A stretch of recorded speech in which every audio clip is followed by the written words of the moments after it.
Hi అండి, అందరూ బాగుండాలని కోరుకుంటూ అమెరికాలో ఇమిగ్రేషన్ కోర్టుకు సంబంధించి 600 మంది సైనిక న్యాయవాదులు న్యాయమూర్తులుగా మారబోతున్నారు. దీనివల్ల ఎవరికి నష్టం జరగబోతోంది? ఈ విషయం గురించి క్లుప్తంగా మాట్లాడుకునే ముందు ఒక చిన్న రిక్వెస్ట్ అండి. మీరు ఈ వీడియో చూస్తుంటే కనుక దయచేసి ఒక లైక్ చేయండి, షేర్ చేయండి, తప్పకుండా సబ్స్క్రైబ్ అయితే చేసుకోండి. ఇప్పటి వరకు అమెరికాలో 3.4 మిలియన్ అంటే 34 లక్షల ఇమ్మిగ్రేషన్ కేసెస్ అయితే పెండింగ్లో ఉన్నాయటండి. వాటిని అన్నిటినీ ఫాస్ట్గా సాల్వ్ చేయడం కోసమే ట్రంప్ ప్రభుత్వం అయితే 600 మంది సైనిక న్యాయవాదుల్ని టెంపరీగా ఇమ్మిగ్రేషన్ జడ్జిలుగా నియమించాలి అని ప్లాన్ చేస్తున్నారట. అది కూడా జస్టిస్ డిపార్ట్మెంట్ అభ్యర్థన మేరకేనంట. దీనికి అంతటికి ఇన్ని కేసులు పెండింగ్లో ఉండటానికి మెయిన్ కారణం ఇమ్మిగ్రేషన్ జడ్జెస్ ఎక్కువ సంఖ్యలో లేకపోవడం ఒకటైతే, రెండవది ట్రంప్ గవర్నమెంట్ దాదాపుగా 24 మంది ఇమ్మిగ్రేషన్ జడ్జెస్ని అయితే తొలగించడం జరిగిందండి రీసెంట్ టైంలోనే. దానివల్ల చాలా కేసెస్ అంటే 34 లక్షల ఇమ్మిగ్రేషన్ కేసెస్ అయితే పెండింగ్లో ఉన్నాయి. వాటిని అన్నిటినీ చాలా తక్కువ టైంలో ఫాస్ట్గా సాల్వ్ చేయడం కోసమే ఈ 600 మంది సైనిక న్యాయవాదుల్ని టెంపరీ జడ్జెస్గా నియమించబోతున్నారు. అయితే ఈ టెంపరీ జడ్జెస్గా నియమించాలి అని అంటే న్యాయవాదులు ఎవరైతే ఉన్నారో సైనిక న్యాయవాదులు వాళ్ళకి కనీసం 10 సంవత్సరాలు ఇమ్మిగ్రేషన్ ఎక్స్పీరియన్స్ అయితే, అంటే ఇమ్మిగ్రేషన్ లాకి సంబంధించి అయితే ఎక్స్పీరియన్స్ ఉండాలట. కానీ దాన్ని కూడా కొద్దిగా ట్రంప్ ప్రభుత్వం సడలించడం జరిగింది. దానివల్ల వీళ్ళందరూ 600 మందిని టెంపరీ జడ్జెస్గా నియమించబోతున్నారు. కానీ ఏఐఎల్ఏ అంటే అమెరికా ఇమ్మిగ్రేషన్ లాయర్ అసోసియేషన్ వాళ్ళు దీన్ని కంప్లీట్గా వ్యతిరేకిస్తున్నారటండి. ఎందుకు అనంటే సైనిక న్యాయవాదులకి ఇమ్మిగ్రేషన్ గురించి ఏమీ తెలియదు. సో ఇమ్మిగ్రేషన్ లా అనేది చాలా క్లిష్టంగా ఉంటుంది, దాన్ని వాళ్ళు హ్యాండిల్ చేయలేరు, దానికి కరెక్ట్ జస్టిస్ చేస్తారో చేయరో అని మాకు అనుమానంగా ఉంది అని దాన్ని వ్యతిరేకిస్తున్నారట. అయితే ట్రంప్ ప్రభుత్వం ఏం చేస్తుంది అని అంటే ఎవరినైతే టెంపరీ జడ్జెస్గా నియమించాలి అనుకుంటున్నారో వాళ్ళందరికీ ఆ సైనిక న్యాయవాదులు 600 మందికి 6 వారాలు 6 వీక్స్ ఇమ్మిగ్రేషన్ లాకి సంబంధించి ట్రైనింగ్ ఇవ్వడం జరుగుతుందంటండి. అంటే ఆ ఇమ్మిగ్రేషన్ లా ఎలా ఉంటుంది, ఎలా ప్రాసెస్ చేయాలి, దాని విధి విధానాలు ఏంటి, వాటన్నిటి మీద 6 వీక్స్ వాళ్ళకి ట్రైనింగ్ ఇస్తారంట. ఆ 6 వీక్స్ అయిపోయిన తర్వాత వాళ్ళకు ఒక రిటర్న్ ఎగ్జామ్ పెట్టి ఆ ఎగ్జామ్లో పాస్ అయిన వాళ్ళని మాత్రమే టెంపరీగా ఇమ్మిగ్రేషన్ జడ్జెస్గా నియమించడం జరుగుతుంది. దీనివల్ల ఏవైతే ఇమ్మిగ్రేషన్కి సంబంధించిన కేసులన్నీ పెండింగ్లో ఉన్నాయో అవి చాలా ఫాస్ట్గా క్లియర్ చేయడానికి చాలా ఈజీ అవుతుందని అయితే ప్లాన్ చేసుకుంటూ ఉన్నారు. అయితే ఇమ్మిగ్రేషన్ జడ్జెస్గా చేయాలంటే మినిమం ఇమ్మిగ్రేషన్ అటార్నీగా అట్లీస్ట్ 10 సంవత్సరాల ఎక్స్పీరియన్స్ ఉండాలట.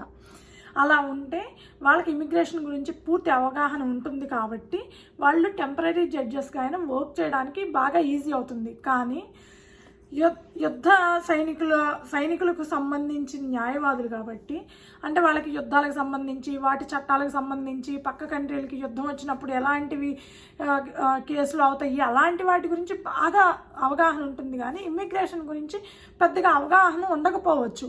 దానికోసమే వాళ్ళకి 6 వీక్స్ ట్రైనింగ్ అయితే ఇస్తున్నారు.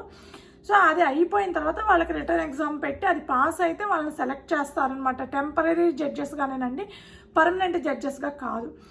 ఓకే, 600 మంది సైనిక న్యాయవాదుల్ని టెంపరీ జడ్జెస్గా నియమిస్తే ఎక్కువగా నష్టం జరిగేది ఎవరికి అని అంటే నాకు తెలిసింది చెప్తున్నానండి. నేను అనుకుంటున్నాను ఫస్ట్ది ఎవరైతే ఇల్లీగల్గా అమెరికాలోకి ఎంటర్ అయ్యారో వాళ్ళందరి కేసులోని కొట్టేసే అవకాశం ఉంది. అంటే వాళ్ళందరినీ బయటికి పంపించాలి అని రిజెక్ట్ చేసే అవకాశమే ఎక్కువగా ఉంటుందన్నమాట.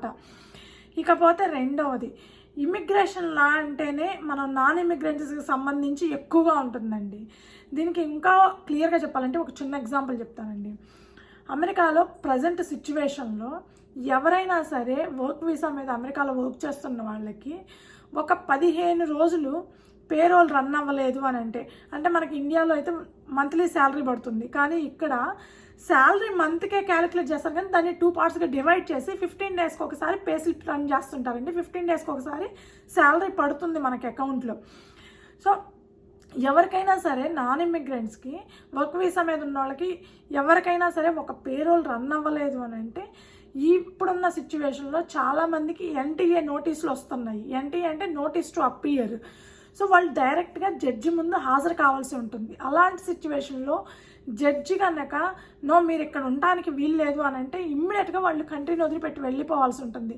కానీ యాక్చువల్గా ఎవరైనా సరే వర్క్ వీసా మీద ఉంటున్నారు అని అంటే 2 months 60 days వితౌట్ పేరోల్ వాళ్ళు అమెరికాలో ఉండొచ్చు.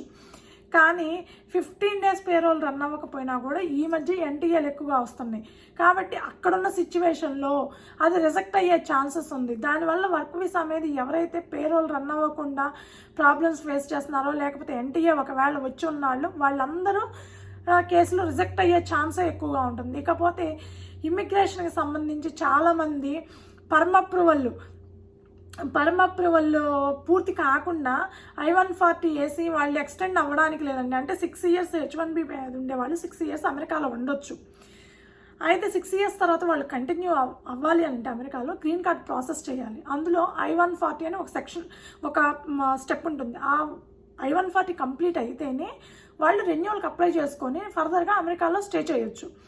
కానీ కొంతమంది లాస్ట్ మినిట్లో ఈ I-140 ప్రాసెస్ అనేది చేయడం వల్ల దానికంటే ముందు స్టెప్ అయిన పర్మ్ అప్రూవల్ ఉండాలి. ఆ పర్మ్ అప్రూవల్ కాకుండా కొంతమంది దాన్ని చూపించి త్రూ ఇమ్మిగ్రేషన్ లాయర్స్ ద్వారా, అటార్నీస్ ద్వారా కోర్టులో కేసు ఫైల్ చేసుకొని ఇంకొక 1 year ఎక్స్టెండ్ చేసుకుంటారు. సో ఆ లోపు పర్మ్ క్లియర్ అవుతుంది, I-140 కూడా అయిపోతుంది అనే ఉద్దేశంతో. సో అలాంటి వాళ్ళకందరికీ ఇప్పుడు దెబ్బ పడే ఛాన్స్ ఉంది. ఎందుకు అని అంటే మీది అప్రూవల్ కాలేదు, మీరు అమెరికాలో ఉండటానికి వీలు లేదు అని చెప్పి రిజెక్ట్ చేసే అవకాశం కూడా ఉంది. ఇకపోతే స్టూడెంట్స్కి సంబంధించి ఏదైనా చిన్న కేసులో ఇరుక్కున్నా, స్పీడ్ లిమిట్స్ క్రాస్ చేస్తూ అట్లాంటి చిన్న కేసుల్లో ఇరుక్కున్నా సరే, ఇల్లీగల్గా పార్ట్ టైం జాబులు చేస్తూ దొరికినా, లేకపోతే మరే ఇతర కారణాల వల్ల అయినా సరే చిన్న కేసుల్లో దొరికినా సరే వాళ్ళ వీసాలని ఇమ్మీడియట్గా రిజెక్ట్ చేసి డిపోర్ట్ చేసే అవకాశం కూడా ఎక్కువగా ఉంది. సో నాన్ ఇమిగ్రెంట్స్గా మనకి ఇండియా నుంచి ఎక్కువగా వర్క్ వీసా మీద వచ్చేవాళ్ళు స్టూడెంట్స్ ఎక్కువ శాతం మంది ఉంటారండి. సో వీళ్ళందరూ ఏంటంటే పర్మ్ అప్రూవల్ టైంలోనో, I-140 అప్రూవల్ టైంలోనో, లేకపోతే పేరోల్ రన్ అవ్వకపోయినా, లేకపోతే స్టూడెంట్స్ అయితే పార్ట్ టైం జాబులు చేస్తూ దొరికిపోయినా, లేకపోతే మరేదైనా స్పీడ్ లిమిట్ క్రాస్ చేస్తూ డ్రైవ్ చేస్తూ వెళ్ళినా, డ్రంక్ అండ్ డ్రైవ్ కేసులో దొరికినా, మరి ఏ ఇతర చిన్న స్కాముల్లో, షాప్ లిఫ్టింగ్ లాంటి వాటిల్లో దొరికినా సరే, ఏ ఇతర కేసుల్లో దొరికినా సరే మ్యాక్సిమం వాటిని రిజెక్ట్ చేసే ఛాన్సే ఉంది సైనిక న్యాయవాదులుగా వచ్చే temporary judges. So non immigrants ఎవరైతే ఉంటున్నారో, ఎవరైతే ప్రజెంటు కోర్టులో కేసులు, ఇమ్మిగ్రేషన్ కేసులకు సంబంధించి ఇప్పుడు కేసులు రన్ అవుతున్నాయో కోర్టులో, వీళ్ళు ఒక్కసారి వచ్చిన తర్వాత ఎక్కువ శాతము రిజెక్ట్ అయ్యే ఛాన్సే ఉందనేది నా ఒపీనియన్ అండి, నేను అనుకుంటున్నాను.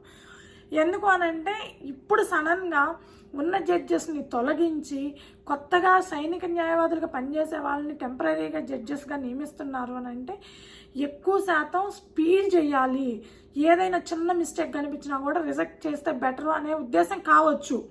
సో ఇలాంటి సిచ్యువేషన్లు అన్నీ ఫేస్ అవుతూ ఉంటాయి అన్నమాట. సో ఇమ్మిగ్రేషన్ కేసుల్లో ఎవరైతే ప్రజెంట్ ఉన్నారో వాళ్ళు చాలా జాగ్రత్తగా ఉండాల్సిన టైం వచ్చేసిందండి. సో ఇలా ఒకదాని తర్వాత ఒకటి వస్తూనే ఉంటాయి. సో ఇదండి 600 మంది సైనిక న్యాయవాదుల్ని టెంపరీ జడ్జెస్గా నియమించడానికి కారణం. ఈ వీడియో మీకు నచ్చుంటే కనుక దయచేసి ఒక లైక్ చేయండి, షేర్ చేయండి, తప్పకుండా సబ్స్క్రైబ్ అయితే చేసుకోండి. Thank you.